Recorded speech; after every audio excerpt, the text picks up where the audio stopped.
Praise the lord.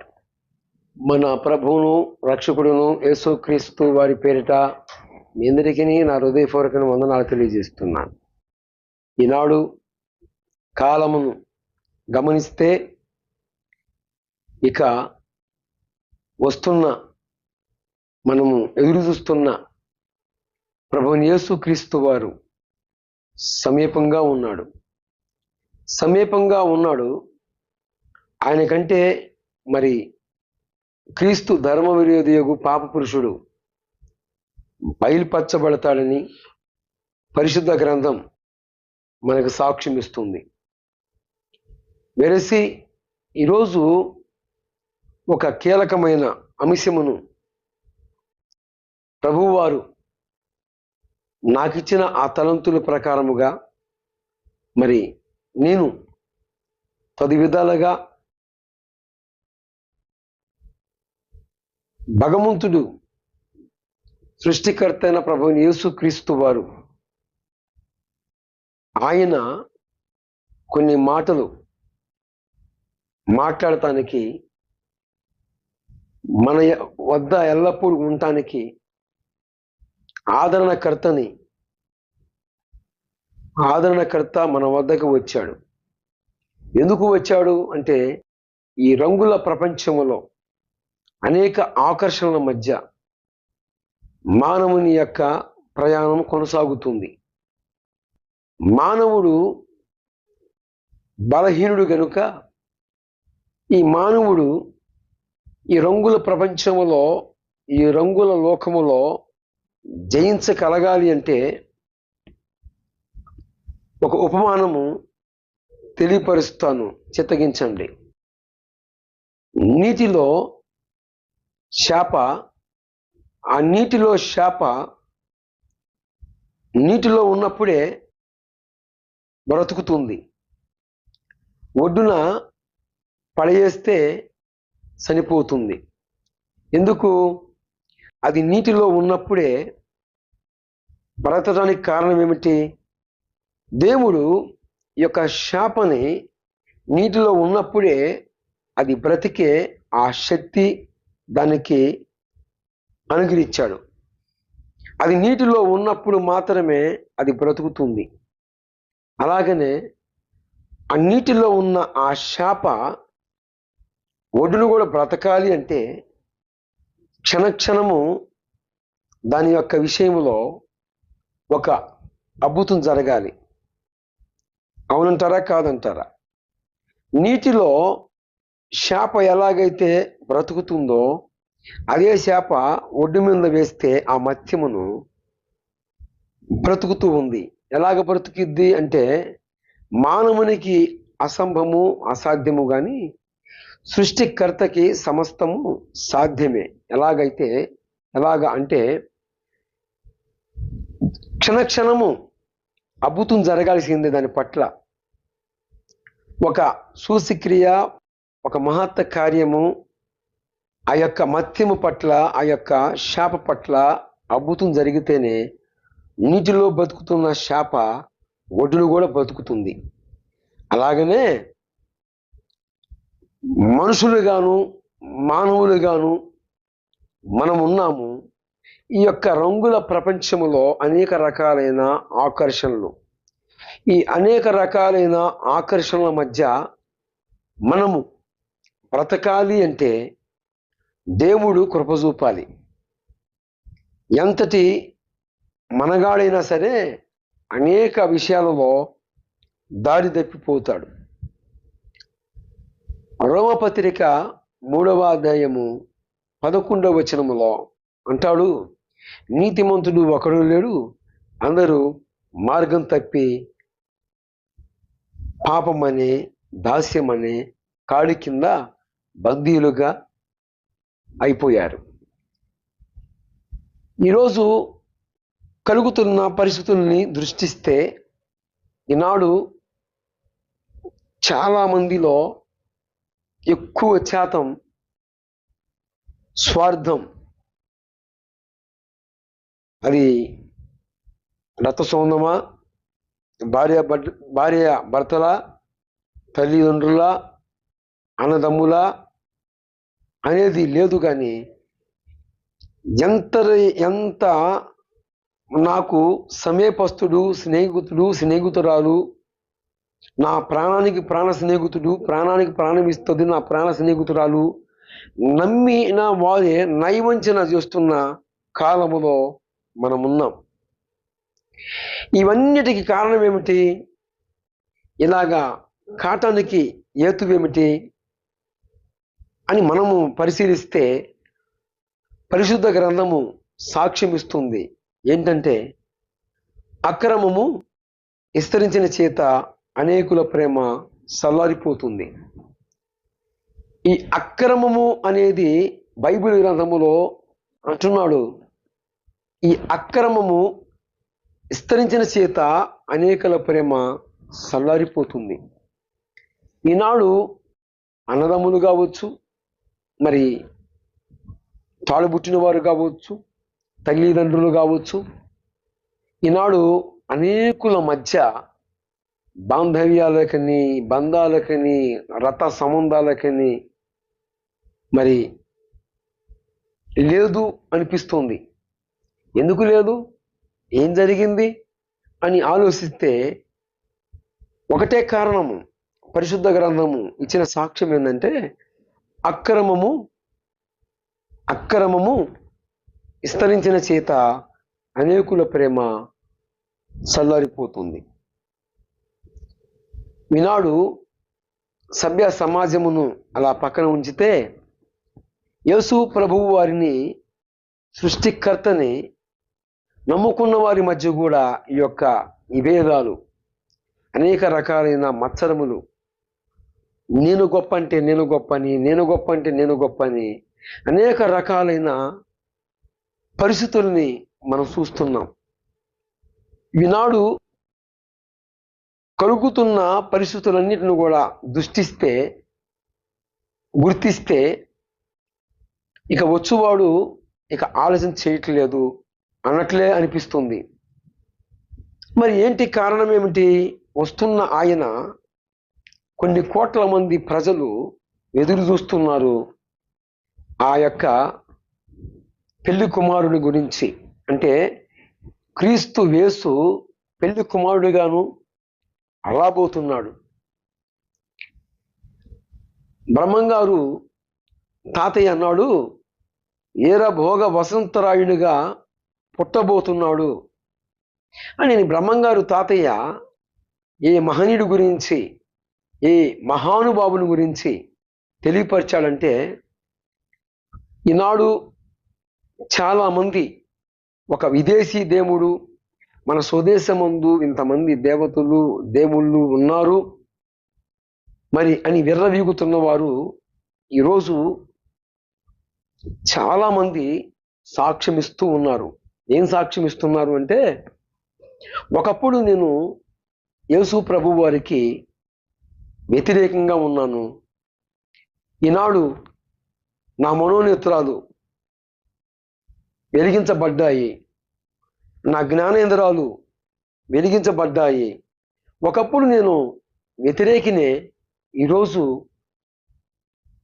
ఎవరి మీదైతే తిరగబడ్డానో, ఎవరినైతే కాదనుకున్నానో, ఎవరైతే నా శాపము, పాపము, సమస్త దోషములు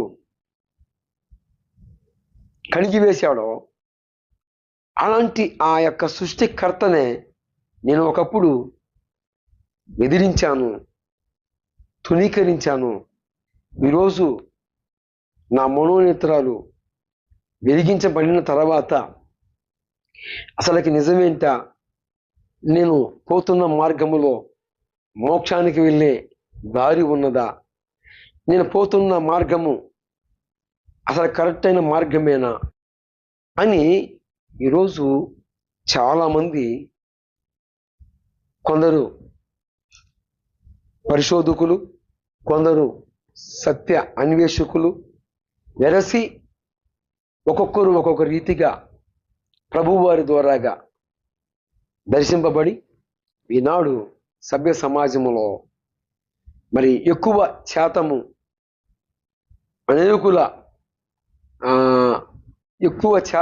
అనేకుల చేతుల్లో ఉంటుంది. ఏంటయ్యా అంటే జీవగ్రంథము, అదే పరిశుద్ధ గ్రంథమైన బైబిల్. ఈనాడు ప్రపంచవ్యాప్తంగా ఎక్కువ శాతము అమ్మబడుతుంది, ఎక్కువ శాతము ప్రజలకి కనువిప్పు కలిగిస్తున్నది ఏంటయ్యా అంటే ఇక సందేహం ఏమీ లేదు, పరిశుద్ధ గ్రంథమే అని చెప్పాలి. ఈనాడు గమనించండి, గుర్తించండి, బాంధవ్యాలకని, బంధాలకని, రక్త సంబంధాలకని త్రావు అనేది లేకుండా పోయింది. ఒకప్పుడు మన పూర్వీకులు తండ్రుల కాలంలో, తాతల కాలంలో ఉన్న ఆ ప్రేమలు, ఆ మమకారాలు అవి వేరుగా ఉన్నాయి. ఈరోజు మనము చూస్తుండగానే చాలా పరిస్థితులన్నీ కూడా మార్పు కలుగుతూ ఉన్నాయి. దీనంతటికి కారణం ఏమిటయ్యా అంటే అక్రమము విస్తరించిన చేత అనేకుల ప్రేమ సల్లారిపోతుంది ఒకటి. తర్వాత మరి పెళ్లి కుమారుడు కోసము ఎదురు చూస్తుంది కదా సంఘ కన్య. పెళ్లి కుమారుడు కోసము ఎదురు చూస్తున్నది సంఘము. మరి ఎందుకు రాలేకపోతున్నాడు ఆయన? కొన్ని సంవత్సరాల నుండి పెళ్లి కుమారుడు వస్తున్నాడు, ఆయన రాబోతున్నాడు, ఆయన కోసం మనము ఎదురు చూడాలి అని మన పూర్వీకులు కాలంలో నుంచి వస్తున్నాడు యేసు ప్రభు వారు.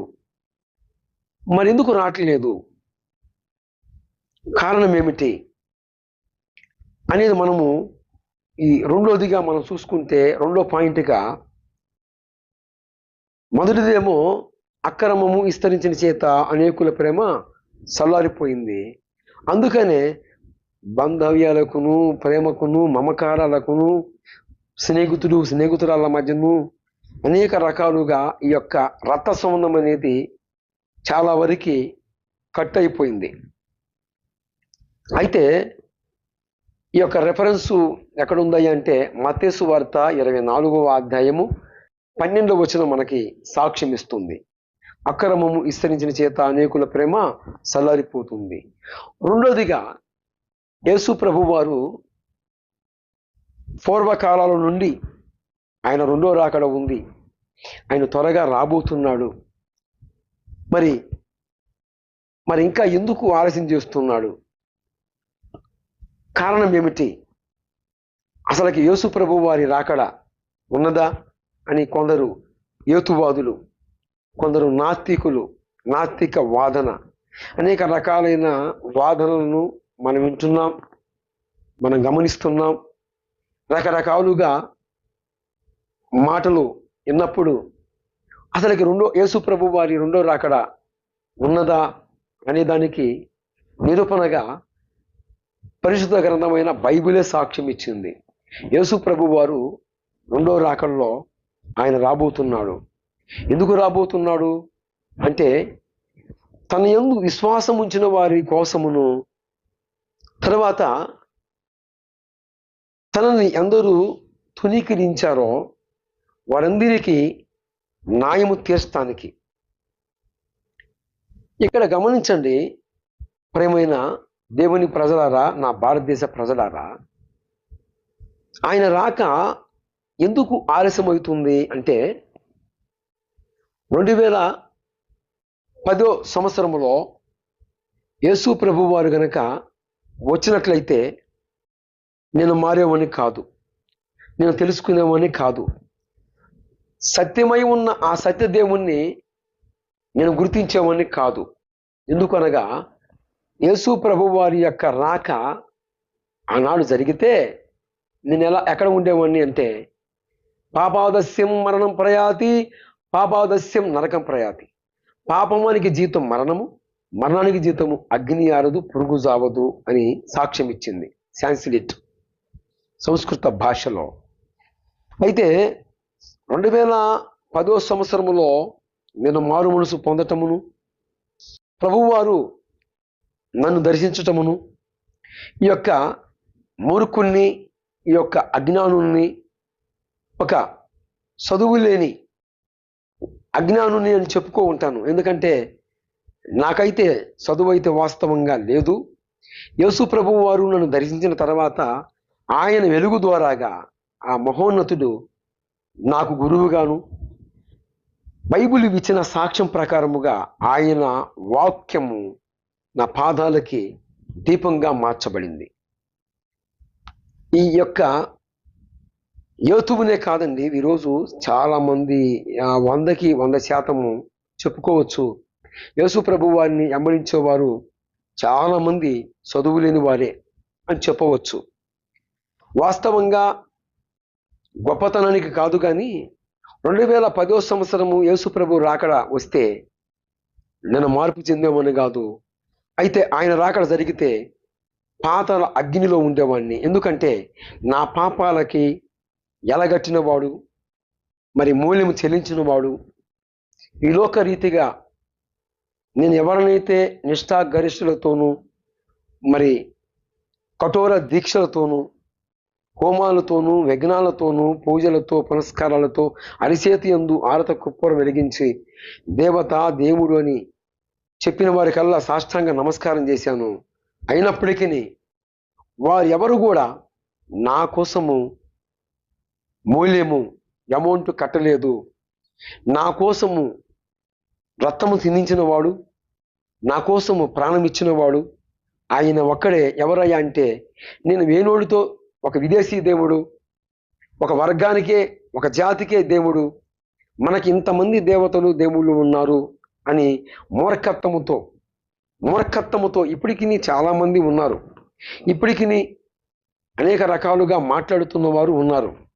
అయితే నేను చెప్పేది ఏంటంటే, నేను మీకు తెలియజేయాలనే ఆ మాట ఏంటంటే, యేసు ప్రభు వారు ఇప్పుడు కూడా ఆయన రాక ఎందుకు ఆలస్యం చేసేవాడు అంటే, మీకోసమే సోదరులారా, నా భారతదేశ ప్రజలారా, పేతురు రాసిన 2వ పత్రిక 3వ అధ్యాయము 9వ వచనములో ఆయన రాకకి కారణం ఏంటి, ఎందుకు ఆలస్యమవుతుంది అనేదాన్ని మనం దృష్టిస్తే 2010వ సంవత్సరములో ఆయన గనక రాక వచ్చినట్లయితే నాతో పాటు చాలామంది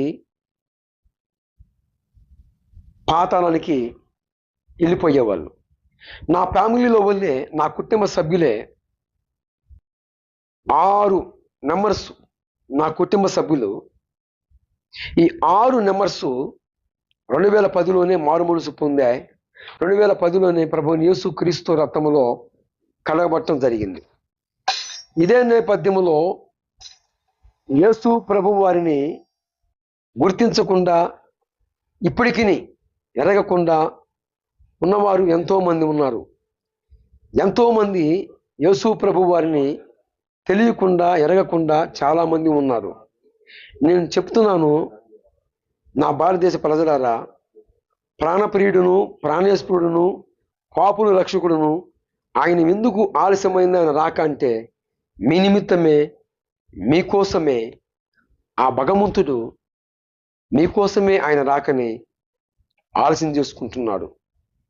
కాబట్టి మనం ఎవరినైతే ఆశ్రయించామో, ఎవరి మీదైతే ఆధారపడ్డామో వాళ్ళెవరు కూడా మన కోసం ప్రాణం పెట్టలేదు. కానీ మనం ఎవరినైతే తునీకరించామో, మనము ఎవరినైతే కాదనుకున్నామో అదుగో ఆయనే పాపుల రక్షకుడును, పాపుల కోసము ప్రాణం పెట్టిన వాడును, పాపానికి మందుగా మార్చబడిన వాడును. ఆయన ఎవరో కాదు, బ్రహ్మంగారు తాతయ్య యేసు ప్రభు వారి గురించే తెలియపరిచాడు. వీరభోగ వసంతరాయునిగా వస్తానన్నాడు. వీరభోగము అంటే వీరుడు అనగా సకల లోకాలని జయించిన వాడు వీరుడు. తర్వాత భోగము అనగా ఆయన శ్రీమంతుడు. తర్వాత వసంతము అనేదాన్ని ఎలాగ పోల్చబడింది అంటే, ఈ వసంతము అనేదాన్ని వివరించిన సాంస్క్రిట్ ప్రకారముగా పెళ్లి కుమారుడు వసంతకాలమున అదిగో రాబోతున్నాడు. బ్రహ్మంగారు తాతయ్య చెప్పిన ఎత్తి ఎవరో కాదు, ప్రభువుని యేసు క్రీస్తు వారి గురించే ప్రకటించాడు. వీరుడు అనగా ఈ లోకాన్ని జయించిన వాడు ప్రభువైన యేసుక్రీస్తు వారు. భోగము అనగా ఆయన అన్ని విధాలుగా చాలినవాడు, శ్రీమంతుడు. వసంతము అనగా ఆయన పెళ్లి కుమారుడుగా రాబోతున్నాడు. తన యొక్క సంఘమును కన్నికగా పోల్చబడింది. వెరసి బ్రహ్మంగారు తాతయ్య ఎవరి గురించి తెలియపరిచాడు అంటే యేసు ప్రభు వారి గురించి తెలియపరిచాడు. దృష్టించండి, గమనించండి, గుర్తించండి. ఏ పూర్వీకులు ముందున్న భక్తులందరూ కూడా సృష్టికర్త గురించే ప్రవచించారు. సృష్టికర్తనే మనకి అనేక రకాలుగా పరిచయం చేశారు. ఎటనున్నా కానీ దేవుడు ఎలాగ ఉంటాడు, దేవుళ్ళలో కామ క్రోధ లోభ మోహ మదమచ్చరనేవి లేవు. వెరసి దేవుడు పరిశుద్ధుడు, పవిత్రుడును, ఆయనని ఆరాధించువాడు ఆత్మతో సత్యముతో ఆరాధించాలి అని మనకు ముందున్న వారు స్పష్టంగా సాక్ష్యం ఇచ్చారు. గమనించి గుర్తిస్తగలరని ఈ మాటలు. మనము సేవిస్తున్నవాడు పరిశుద్ధుడును, పవిత్రుడును, ఆయనని ఆరాధించువాడు ఆత్మతో సత్యముతో ఆరాధించాలి. యోహాను సువార్త 8వ అధ్యాయము 24 ఇచ్చిన సాక్ష్యం ఏంటంటే ఆయనని ఆత్మతోనూ సత్యముతోనూ ఆరాధించాలి అని సాక్ష్యం ఇవ్వబడి ఉంది. హెరసి యేసు ప్రభు వారు పరిశుద్ధుడును, పవిత్రుడును, ఆయన పాపుల రక్షకుడు. హెరసి గమనించి గుర్తించి మీరు ఎవరి మీద తిరుగుబడుతున్నారో నా భారతదేశ ప్రజలారా గమనించండి. బ్రహ్మంగారు తాతయ్య సాక్ష్యం ఇచ్చిన వ్యక్తి ఎవరో కాదు, ప్రభువుని యేసుక్రీస్తు వారు. బ్రహ్మంగారు కాలజ్ఞానము నా దగ్గర ఉన్నది, సంపూర్ణమైన కాలజ్ఞానం ఉన్నది. బ్రహ్మంగారు తాతయ్య స్పష్టమైన సాక్ష్యం ఇచ్చాడు యేసు ప్రభు వారి గురించే. ఇంకా చాలా మంది భక్తులు ఉన్నారు. ఎరసి ముఖ్యంగా మరి మీరు గుర్తిస్తారని నేను ఈ యొక్క మాటలని ఇంతటితో ముగిస్తున్నాను. మరి మీకోసమే, మీ నిమిత్తమే ఆయన రాకని ఆలస్యం చేస్తున్నాడు. 2010లో వస్తే నేను పాతాళానికి చేరేవాడిని. అలాగనే 2025 సంవత్సరంలో ఆయన రాకడ జరిగితే చాలామంది అగ్నిగుండానికి చేర్చబడేవాళ్ళు. బైబిలు ఇచ్చిన సాక్ష్యము ప్రకటన గ్రంథము 20వ అధ్యాయము 15వ వచనములో ఎవని పేరైనను జీవగ్రంథమందు రాయబడినట్లు కనపడిన వేళ వాడు మండుచున్న అగ్నిగుండములో పడవేయబడతాడట. ఇది 2వ మరణము. గమనించి గుర్తించి నా భారతదేశ ప్రజలారా, యేసు ప్రభు వారు ఎందుకు ఆయన రాక ఆలస్యం చేస్తున్నాడంటే మీకోసమే, మీ మారు మనసు నిమిత్తమే. గుర్తిస్తారని ప్రేమపూర్వకంగా ప్రభువుని యేసుక్రీస్తు వారి పేరిట మీకు తెలియపరుస్తూ, యేసుక్రీస్తు వారు నా మనోనేత్రాలు వెలిగించాడు, మీ మనోనేత్రాలు కూడా వెలిగించును గాక. ఆమేన్.